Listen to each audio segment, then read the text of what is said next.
I built my life with the same precision I used to develop commercial properties.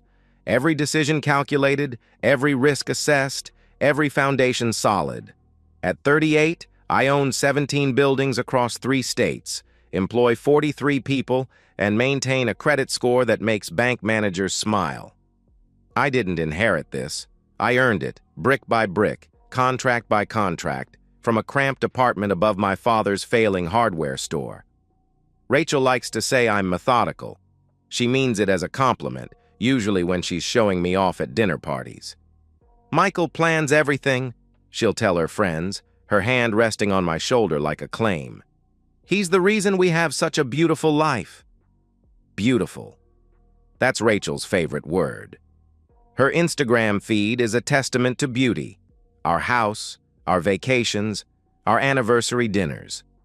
35 years old, and she's turned curation into an art form. Former marketing executive turned lifestyle blogger, though the blog mostly exists to justify her shopping habits and weekend retreats. The real money comes from my developments, but Rachel's the one who makes it look effortless. We've been married 7 years. No children, Rachel's choice, though she phrases it as our choice when people ask. We're so focused on building our empire, she'll say, her smile bright as camera flash. Maybe someday. Someday never comes. But I stopped pressing the issue 3 years ago. Marriage is compromise, and Rachel compromises by staying married to a man who grew up shopping at Goodwill. I compromise by pretending her weekend yoga retreats are actually about yoga. Our house sits on 2 acres in Westchester, all white stone and floor-to-ceiling windows. Rachel chose it for the natural light, better for photos. I bought it because the foundation was sound and the bones were good. We both got what we wanted, which is how most of our marriage works. Tuesday nights, we have dinner with her parents at the country club. Rachel's father owns 3 car dealerships and thinks I'm practical but lacking vision. Her mother collects charity board positions like Rachel collects followers. They tolerate me because I can afford their daughter's lifestyle and because I don't embarrass them at social functions. Friday nights, we attend whatever event Rachel has circled on her calendar. Gallery openings, product launches, networking mixers for her influencer friends. I wear the suits she picks out and make conversation about market trends while she poses for photos with people whose names I forget by Sunday. The routine worked. 7 years of Tuesday dinners and Friday events, of Rachel's morning smoothies and evening skincare rituals, of her humming while she edited photos on the couch beside me. I thought routine meant stability. The first crack appeared 6 months ago. Small thing, Rachel declining intimacy more often. I'm exhausted, she'd say, or my hormones are all over the place. Normal marriage issues, according to the articles she left strategically on the kitchen counter. Modern women, they explained, experience cyclical desire. I should be patient, understanding, supportive. I was all 3. I gave her space, planned romantic weekends, bought flowers without occasion. Rachel appreciated the effort, she said, but she needed time to reconnect with herself. The yoga retreats increased from monthly to bi-weekly. The blog posts about finding authentic feminine energy multiplied. I didn't question it. Trust, I'd learned from business, was either absolute or worthless. Half trust was how partnerships crumbled and deals fell apart. So I trusted completely, the way I'd always trusted Rachel's explanations, her schedules, her needs. Then came last Tuesday night. I was supposed to be in Albany until Wednesday, finalizing permits for a new office complex. The meeting ended early. The city planning committee approved everything in 2 hours instead of the expected 6. I drove home through a thunderstorm, thinking about surprising Rachel with takeout from her favorite Thai place. The house was dark except for the bedroom window. Rachel's car sat in the driveway, and I could see the blue glow of her phone screen through the curtains. I parked quietly, force of habit from years of coming home late without wanting to wake her. I was unlocking the front door when I heard her laugh. Not the polite chuckle she used for my jokes or the practiced giggle she deployed at parties. This was different, raw, intimate. the kind of laugh that comes from deep in the chest, the kind that emerges when someone feels completely unguarded. "You know I only fake it with him, right?" The words drifted down the stairs as I stood in the entryway, my keys still in my hand. Rachel's voice, but not her tone. This voice was younger, breathier, conspiratorial. This voice belonged to a woman I didn't recognize. "God, you're terrible," she continued, and I could hear the smile in her words. "He probably thinks he's so good at it. Poor Michael." I set my keys on the entry table without making a sound, slipped off my shoes. The stairs didn't creak, I'd had them reinforced when we renovated, so I climbed them like a ghost, each step deliberate and silent. Her door was cracked open. She lay on her stomach, feet in the air, phone pressed to her ear. She wore the red silk pajamas I'd bought her for Christmas, the ones she claimed were too nice for everyday wear. "I know, baby," she was saying. "I'm stuck here until at least 10. He's in Albany, but he always calls when he gets to the hotel." She rolled onto her back, stretching like a cat. "Thursday, though. Thursday we have all afternoon. I told him I have that brand collaboration meeting." I stepped back from the door, walked downstairs, sat in my study with the lights off, listening to the rain against the windows. 20 minutes later, Rachel appeared in the doorway, her hair mussed, wearing a different pair of pajamas, the blue ones with the torn shoulder seam. "Michael? I thought I heard you come in." "Flight got delayed," I said. "Just got back." She crossed the room and kissed my forehead. Her lips were warm, and she smelled like her expensive moisturizer. "Poor baby. You look exhausted." "Long day." "Well, come to bed. I'll make you some tea." I followed her upstairs, accepted the chamomile tea, kissed her good night. She curled against me the way she had for 7 years, her breathing deep and even within minutes. I lay awake until dawn, staring at the ceiling, cataloging everything I'd heard. The timeline, the tone, the name she'd almost said before catching herself. Jake. It had to be Jake. In the morning, Rachel hummed while she made her smoothie. She asked about Albany, sympathized about the delayed flight, reminded me about dinner with her parents that evening. Normal Rachel. Tuesday, Rachel. The woman who'd been married to me for 7 years. But I'd heard the other woman, the one who faked it, the one who called me poor Michael to someone named Jake. I didn't confront her. Confrontation was for amateurs, for men who acted on emotion instead of information. I was a developer. I knew how to assess a situation, gather data, make informed decisions. So I watched, and I waited, and I learned. The next morning, Rachel mentioned Jake over coffee. Casual, like she was reading the weather report. "I'm meeting with Jake today about that wellness brand collaboration. You remember Jake, right? From my yoga certification program?" I stirred my coffee, keeping my voice level. "Jake. He's working with this amazing adaptogen company. Very cutting-edge stuff. They want to partner with lifestyle influencers who have authentic wellness practices." Authentic. The word sat bitter in my mouth.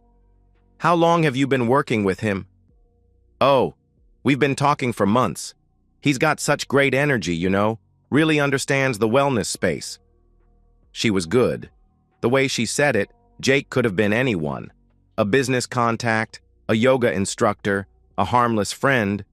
But I'd heard her voice on the phone, the intimacy, the familiarity, the way she'd called him baby. "What kind of collaboration?" Rachel brightened, launching into a detailed explanation of adaptogen powders and morning ritual content. She spoke with genuine enthusiasm, the way she always did when discussing potential income streams. But underneath the business talk, I caught something else. A flush in her cheeks when she said his name. A slight hesitation before the word colleague. After she left for her meeting, I sat in my study and did what I do best. I investigated. Jake Morrison, 29 years old, personal trainer turned wellness entrepreneur. His company, Mindful Movement, offered yoga teacher certifications and retreat planning services. His Instagram showed a lean, tattooed body in various meditation poses, usually shirtless, often on beaches or mountaintops. The photos told a story. Jake didn't just teach yoga, he sold a lifestyle. Every image was carefully composed to suggest freedom, authenticity, spiritual awakening. The kind of manufactured authenticity that appealed to women like Rachel, women who'd traded corporate careers for the promise of following their passion. I scrolled through months of posts. Jake at sunrise in Costa Rica. Jake leading a workshop in Tulum. Jake promoting his latest retreat. Awaken your divine feminine energy. The comments were telling. Dozens of women praising his wisdom, his energy, his ability to see their true selves. Rachel had liked every single post for the past 8 months. She came home that evening glowing. Actually glowing, like she'd spent the day at a spa instead of in a coffee shop discussing business partnerships. "How was the meeting?" I asked. "Incredible. Jake is so connected to the wellness community. He thinks we could really build something special together." Together. The word hung in the air between us. "What kind of timeline are you looking at?" "Well, we want to start slow. Maybe some weekend workshops, a few retreat collaborations. Test the market before we commit to anything major. Weekend workshops. Retreat collaborations." I nodded, made supportive noises, asked the right questions. Rachel explained the business model with genuine excitement, and I could see why she'd be attracted to the idea. Freedom from corporate constraints, creative control, the chance to build something meaningful. But I'd seen Jake's Instagram. This wasn't about business. Over the following weeks, the pattern became clear. Rachel's brand collaboration meetings happened twice a week, always lasting 4 to 6 hours. She'd return energized, talkative, full of ideas for new content and marketing strategies. Her yoga practice intensified. She bought new workout clothes, expensive mats, essential oils for her home studio. The distance between us widened, but it was subtle. Rachel was still affectionate, still played the role of devoted wife at social functions. But the moments of genuine connection, the quiet conversations over morning coffee, the comfortable silences during evening walks, those disappeared. She started suggesting changes to our relationship dynamic. "I've been reading about conscious uncoupling," she said one evening, apropos of nothing. Not divorce, obviously, but creating more space for individual growth within partnership. "What kind of space?" "Well, like, we don't have to tell each other everything. We can have private friendships, separate interests. It's healthier, actually, more evolved." Evolved. Another word from Jake's vocabulary, I suspected.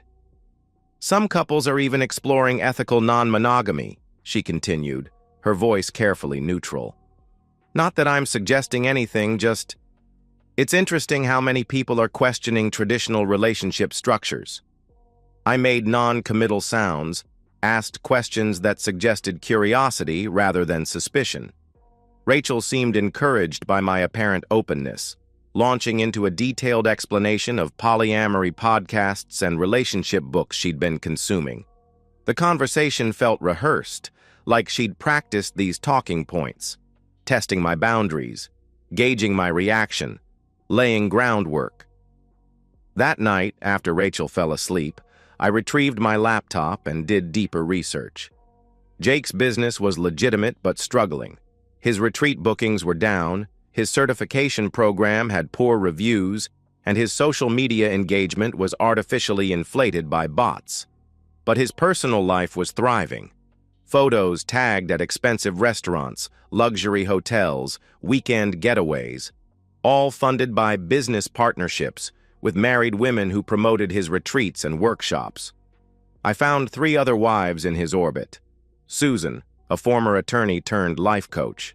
Jennifer, an ex-marketing director who now sold essential oils.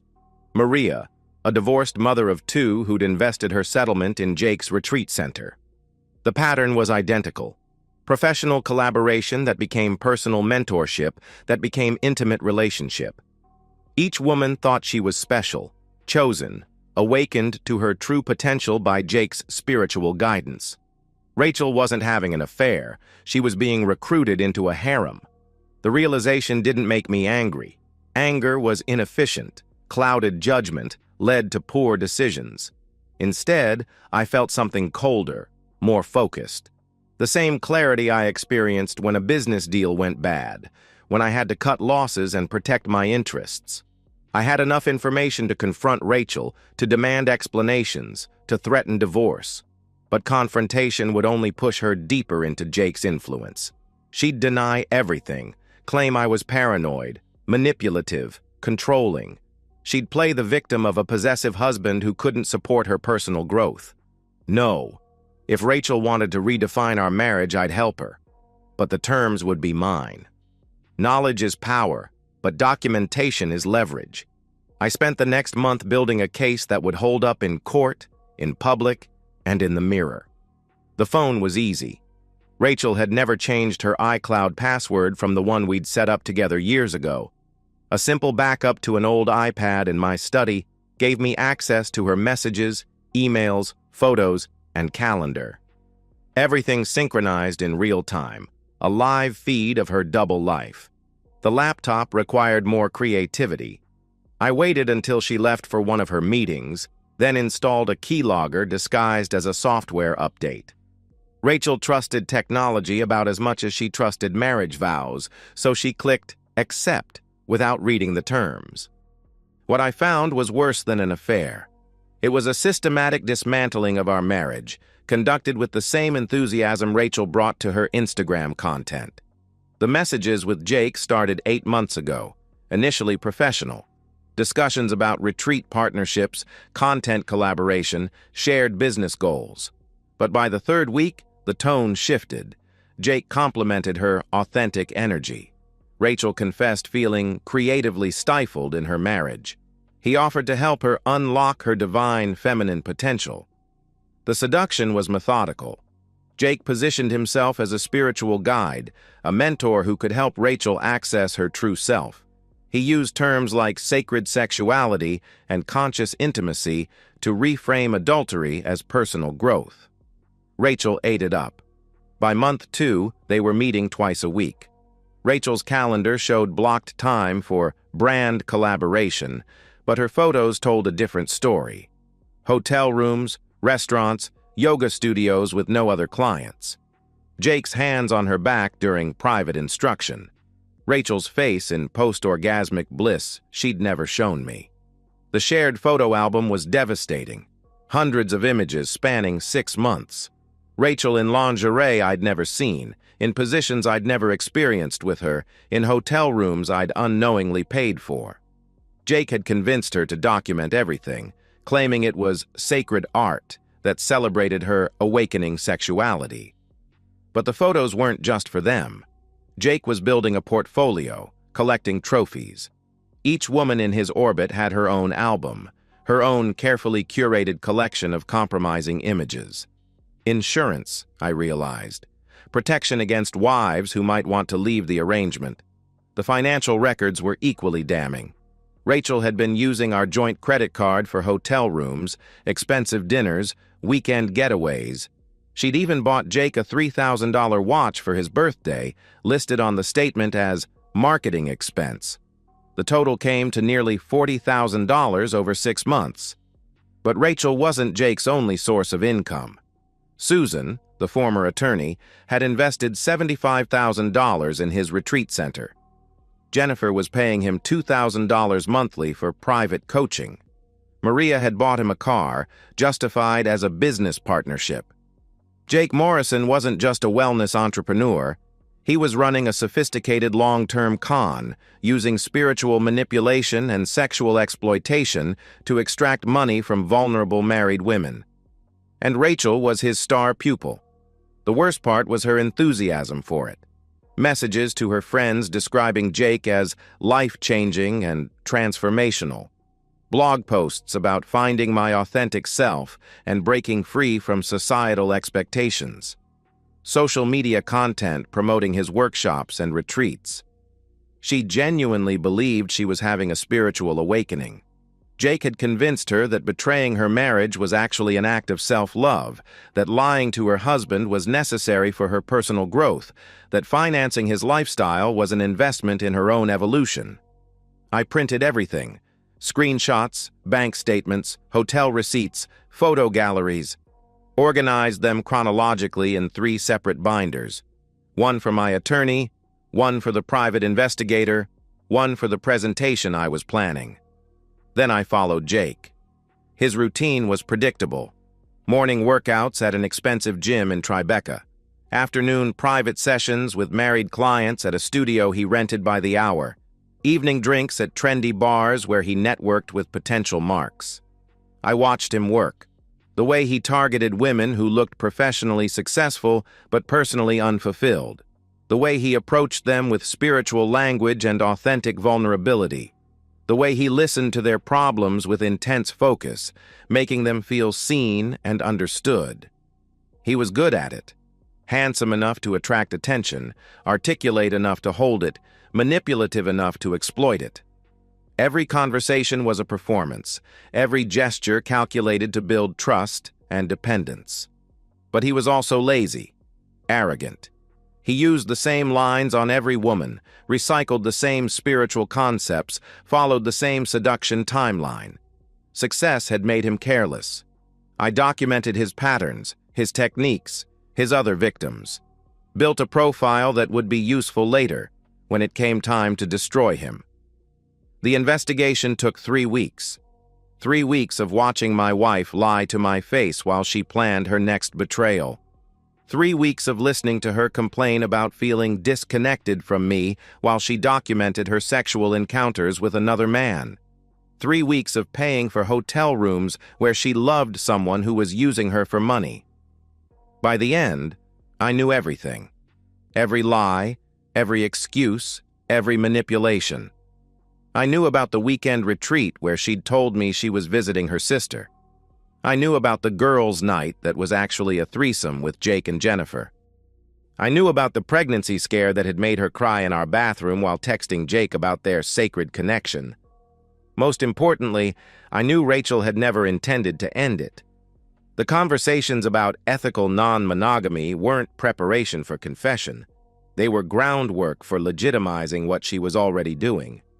She wanted to keep me as her stable, financially supportive husband while pursuing her authentic sexual expression with Jake. She wanted to have it all: the house, the security, the lifestyle I provided, plus the excitement and validation Jake offered. She wanted me to fund her affair and call it evolution. I sat in my study that final night, surrounded by evidence of my wife's betrayal, and felt something I hadn't experienced since building my first development project: pure, crystalline focus, the clarity that comes when complex problems reduce to simple solutions. Rachel had made her choice. Now I would make mine. Our 8th anniversary fell on a Saturday in June. Rachel had been dropping hints about a special celebration, something memorable that would mark our new chapter together. I suspected she was planning to propose some form of open marriage, using our anniversary as a launching pad for formalizing her affair. I had different plans. The venue was easy. Rachel had always wanted to dine at 11 Madison Park, but their reservation list was months long. However, they had a private dining room available for special events. 25 guests maximum, custom menu, dedicated service staff. Perfect for intimate celebrations. "I want to surprise Rachel," I told the events coordinator. "Our 8th anniversary, something really special." The price was astronomical, $500 per person plus wine pairings, but money wasn't the issue. This was an investment in closure. I booked it for Saturday evening, then began crafting the guest list. Rachel's parents, obviously, her sister and brother-in-law, her 3 closest friends from college, my parents, my brother, his wife. A few couples we socialized with regularly, and Jake Morrison. The invitation required careful wording. I wanted it to sound like it came from Rachel, but I needed to ensure Jake would actually attend. I used her email account to send the messages. Michael is planning something special for our 8th anniversary dinner this Saturday at 11 Madison Park.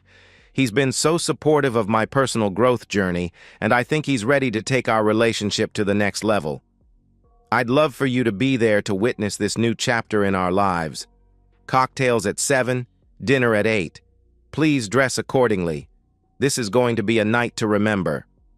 I sent similar messages to the other guests, adjusting the tone but maintaining the theme of celebration and new beginnings. Everyone RSVP'd yes within 24 hours.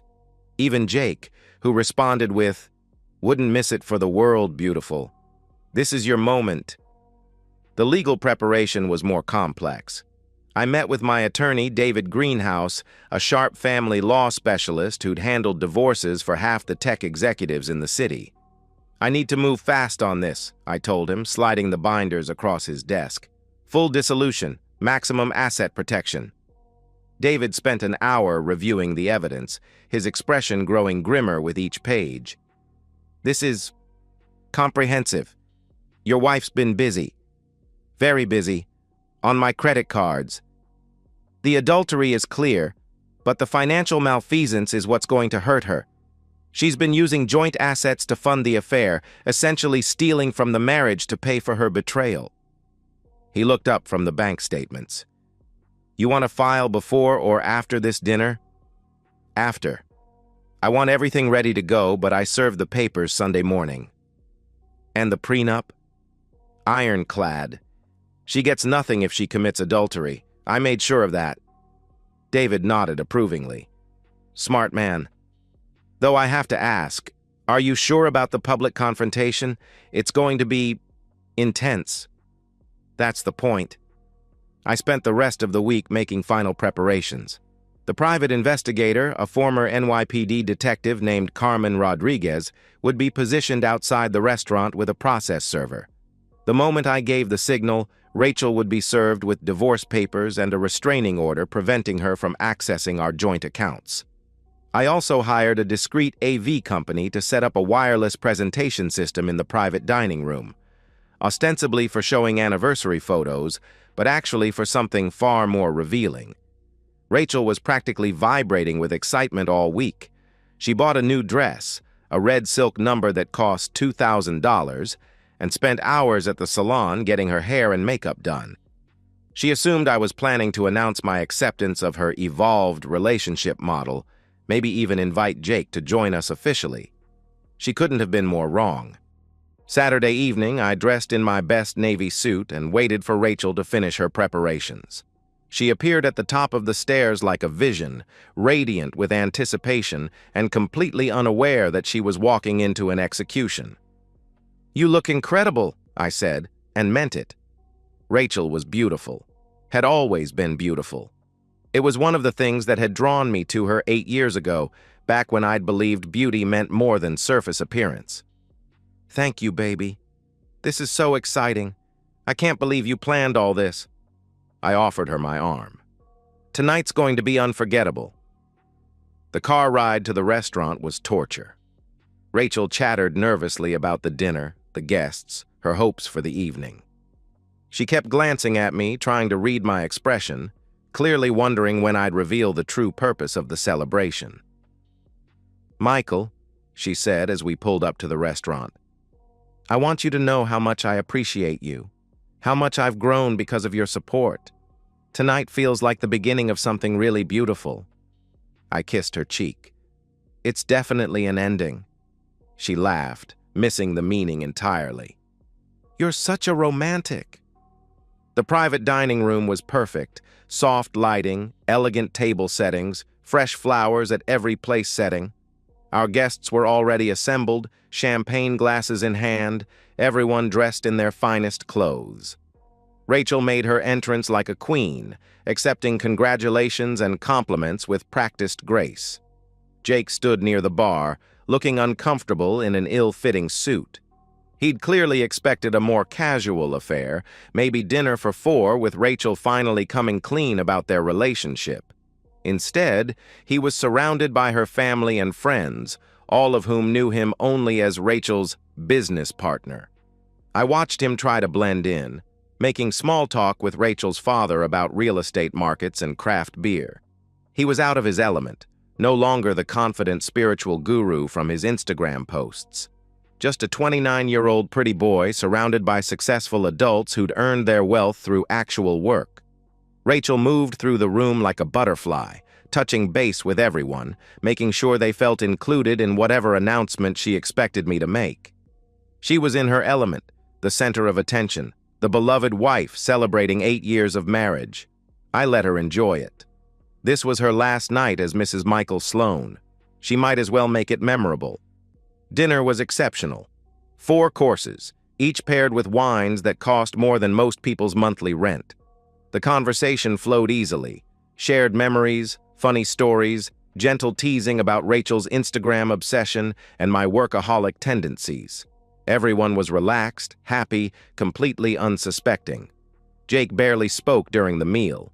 He kept glancing at Rachel, clearly confused by the family atmosphere, the intimate stories, the obvious affection everyone had for both of us. This wasn't the controlling, emotionally distant husband Rachel had described in her messages. This was a man who was clearly loved and respected by everyone at the table. I could see doubt creeping into his expression. As dessert was served, I stood up and tapped my champagne glass. The conversation died immediately, all eyes turning to me with expectant smiles. "Thank you all for being here tonight," I began, my voice steady and warm. 8 years ago, Rachel and I promised to love, honor, and cherish each other through whatever life brought our way. It's been an incredible journey. Rachel beamed at me from across the table, her eyes bright with unshed tears. "We've built a beautiful life together," I continued. "A home, a business, a circle of friends and family who support us unconditionally. Rachel has been my partner in every sense of the word, and I couldn't imagine sharing this life with anyone else." The room was silent except for the soft clink of champagne glasses and the distant hum of the restaurant's main dining room. "Marriage isn't always easy," I said, letting my gaze drift around the table. "It requires trust, communication, and absolute commitment to each other's well-being. When that trust is broken, when that commitment is betrayed, it changes everything." I could feel the mood shifting, the comfortable warmth giving way to uncertain tension. Rachel's smile faltered slightly, but she still hadn't grasped what was happening. "So tonight, I want to share something with all of you, something that's been hidden for too long." I pulled out my phone and opened the presentation app. The wireless projector hummed to life, displaying a blank screen on the wall behind me. "Rachel, this is for you." The first image filled the screen, a text message thread between Rachel and Jake, time-stamped 3 days ago. Rachel: "Can't wait until Saturday. Michael's finally ready to accept our relationship." Jake: "About time. I was getting tired of sneaking around." Rachel: "Soon everyone will know how happy you make me." The silence in the room was deafening. Rachel's face went white, then red, then white again. Her champagne glass slipped from her fingers, shattering on the floor in a spray of crystal and wine. "Michael," she whispered, her voice barely audible. "What are you doing?" "I'm sharing our journey," I said calmly, advancing to the next slide. "Our evolution, our growth." The second image was a bank statement showing hotel charges, restaurant bills, and purchases at Victoria's Secret. All on our joint credit card, all on dates when Rachel had claimed to be at yoga class or visiting friends. Rachel's mother gasped. Her father's face turned stone cold. Jake started to rise from his chair, but my brother, 6'4" and built like a linebacker, placed a firm hand on his shoulder and guided him back down. "This is what conscious uncoupling looks like," I continued, my voice carrying easily through the stunned silence. "This is what authentic feminine expression costs." The third slide was a photo from Jake's phone, recovered from the shared iCloud account. Rachel on a hotel bed, wearing nothing but a smile and the diamond necklace I'd given her for our 7th anniversary. Several people pushed back from the table. Rachel's sister covered her mouth with her napkin. My mother looked like she might faint. "Stop," Rachel said, finding her voice. "Michael, please stop." "But we're just getting started," I said, advancing to the fourth slide. 8 months of personal growth, 8 months of spiritual awakening, 8 months of Jake Morrison helping my wife discover her authentic self. The fourth image was a screenshot of their text conversation from the previous week. Jake: "Your husband's money is funding our relationship. That's so hot." Rachel: "He has no idea. Poor Michael thinks I'm becoming more spiritual." Jake: "Maybe we should tell him. I bet he'd pay for our retreat center if you asked nicely." Rachel: "Let me work on him. I can get him to agree to anything." Jake lurched to his feet, knocking over his chair. "You're insane, man. This is harassment." "Sit down, Jake," I said without looking at him. "We're not finished yet." My brother's hand returned to Jake's shoulder, more firmly this time. Jake sat. "This one's my favorite," I said, clicking to the fifth slide. It was a photo of Rachel and Jake with 2 other women, Jennifer and Susan, at what appeared to be an intimate dinner party. All 4 were partially undressed, laughing at some private joke. "Rachel's not Jake's only spiritual student," I explained to the horrified audience.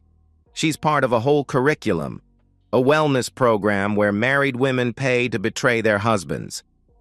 Rachel was crying now, mascara streaming down her cheeks, but I wasn't done. The 6th slide showed Jake's bank account, with deposits from multiple women clearly labeled. Marketing consultation from Rachel, retreat investment from Susan, private coaching from Jennifer, business partnership from Maria. "It's quite the operation," I said. "Rachel's contributed almost $40,000 to Jake's spiritual guidance over the past 8 months. Very generous of her. Very conscious." I clicked to the final slide. A photo of Rachel taken 2 days ago, naked in our bedroom, posing for Jake's phone camera. The timestamp showed it was taken at 2:47 p.m. on a Thursday, while I was at work, paying for the house where she was photographing herself for another man. The room erupted. Rachel's father stood up so violently his chair fell backward. Her mother was sobbing into her hands. Jake made another attempt to leave, but this time my brother and brother-in-law flanked him, making it clear he wasn't going anywhere. "Happy anniversary, Rachel," I said, raising my champagne glass. "Here's to 8 years of marriage and 8 months of adultery. Here's to conscious uncoupling and spiritual awakening. Here's to authenticity." I finished the champagne in one long swallow, then set the glass down and looked directly at my wife. "The divorce papers are in your inbox. The locks on the house have been changed. Your access to our joint accounts has been revoked. You have until Sunday to collect your personal belongings." Rachel tried to speak, but only managed strangled sobs. Her carefully constructed world was collapsing in real time, witnessed by everyone who mattered to her. "Jake," I said, turning to address her lover directly. "I've taken the liberty of sharing these photos with your other clients' husbands. Jennifer's husband was particularly interested in the receipts showing how his wife has been funding your lifestyle. Susan's attorney wants to discuss the legality of your retreat center investment scheme." Jake's face went gray. "You can't do this. This is revenge porn. I'll sue you." "With what money?" I asked. "Your business accounts were frozen this morning. Turns out the IRS takes a dim view of unreported income from multiple sources. They'll want to discuss your tax situation." I pulled out my phone and typed a quick message. Within seconds, Carmen Rodriguez and the process server entered the private dining room. "Rachel Sloan?" the server asked.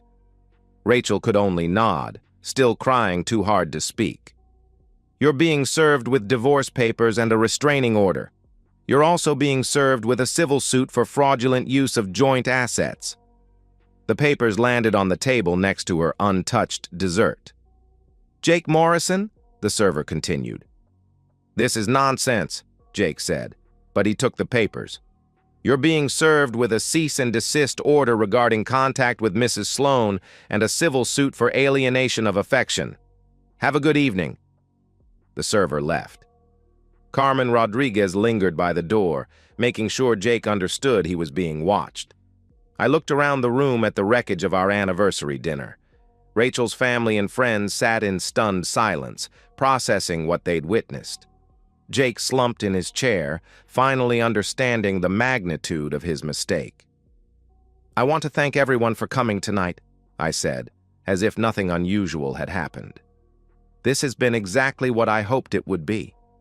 Rachel, I know you've been wanting to live your authentic truth. Now you can, without my house, my money, or my name."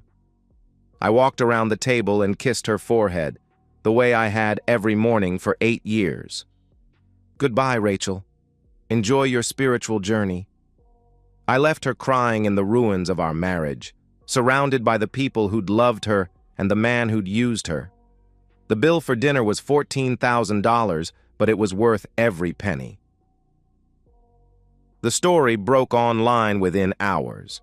Someone at the dinner, probably Rachel's college friend Jessica, who'd always been jealous of our lifestyle, leaked the details to a gossip blog.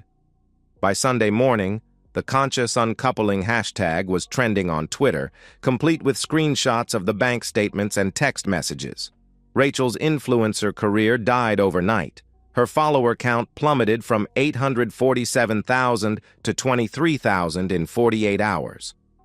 The wellness brands that had sponsored her content issued public statements distancing themselves from the recent revelations about Ms. Sloan's personal conduct.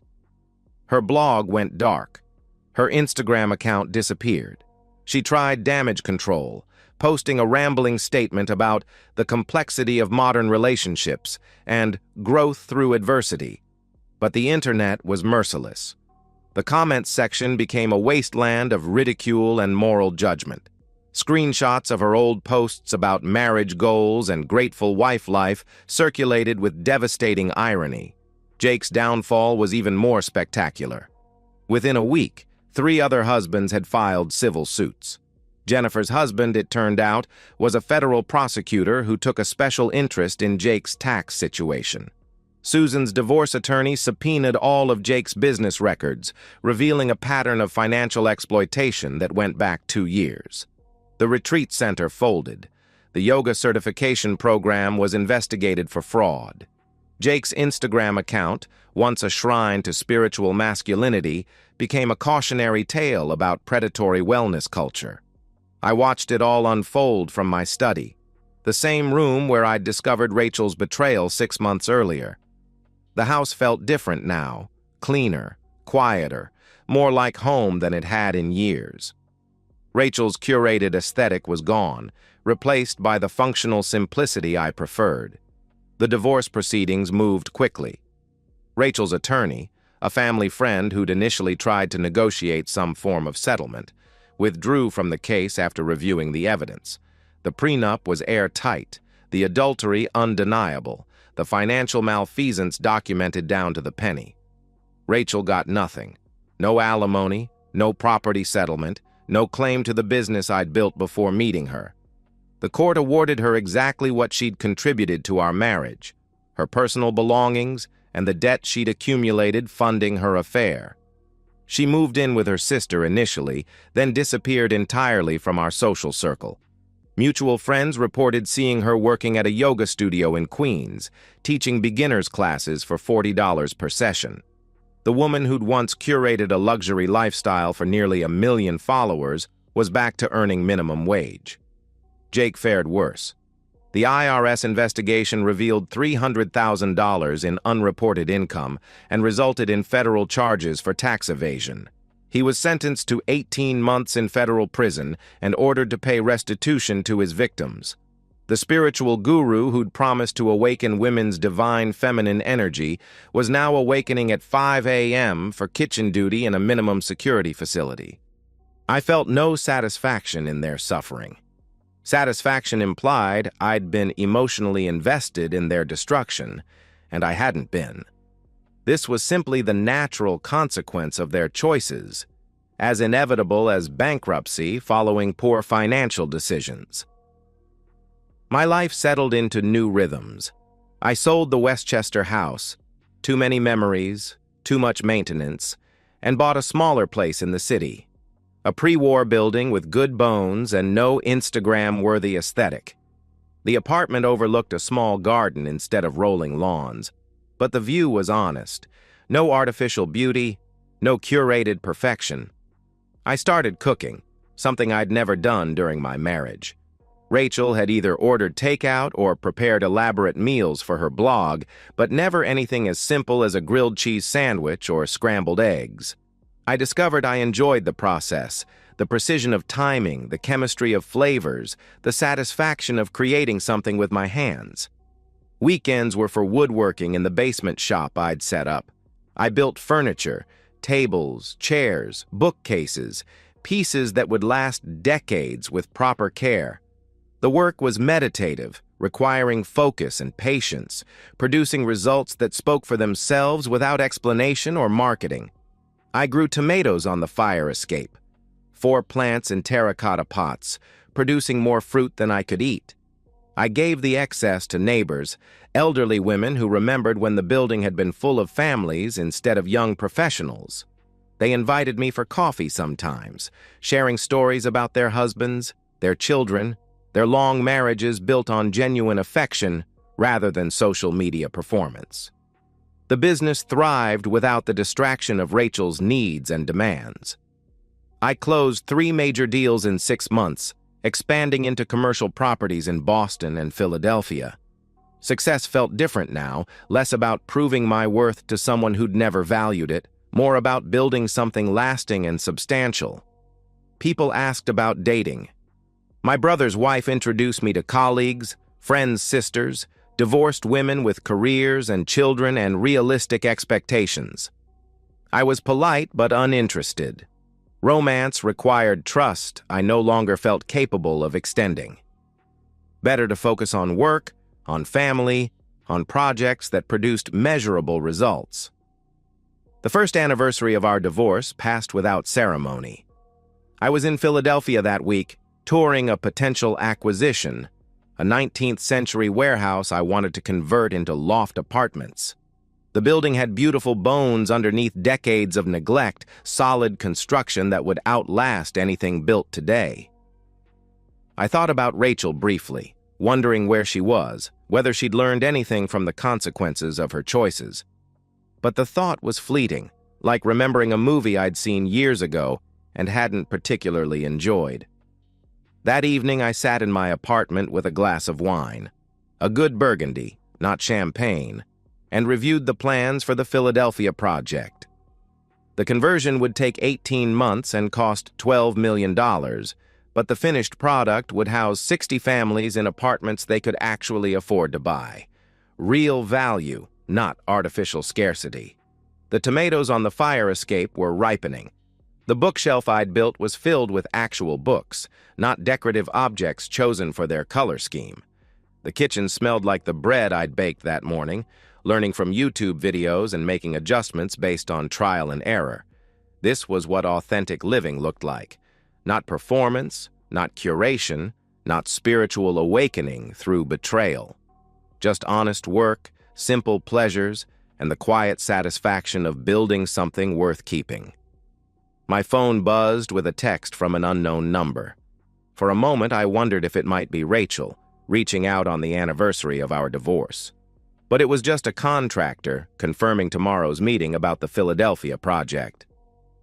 I deleted the message and finished my wine.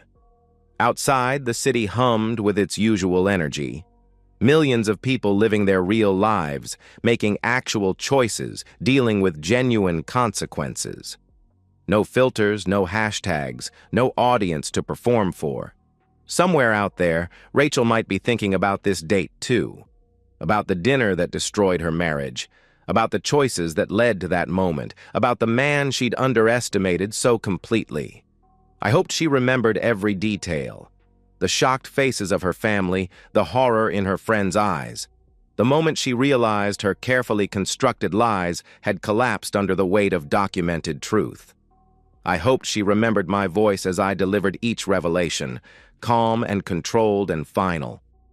That was always the point. Not to hurt her, pain was temporary, forgettable, but to ensure she would never forget the consequences of believing her own performance, of mistaking manipulation for love, of confusing the man who'd built her beautiful life with someone too weak to destroy it. The wine was finished. The city lights twinkled beyond my window like stars in a clear sky, honest and distant and real. I had work to do tomorrow, buildings to construct, value to create. Rachel would remember tonight and every anniversary of it for the rest of her life. But I had already moved on to more important things. And that's the end of today's story. If you enjoyed it, please give this video a thumbs up and drop a comment below. Your support helps the algorithm push my content further. If you're new to the channel, don't forget to hit that subscribe button. It really helps me keep creating more stories for you. Thanks for watching, and I'll see you in the next one.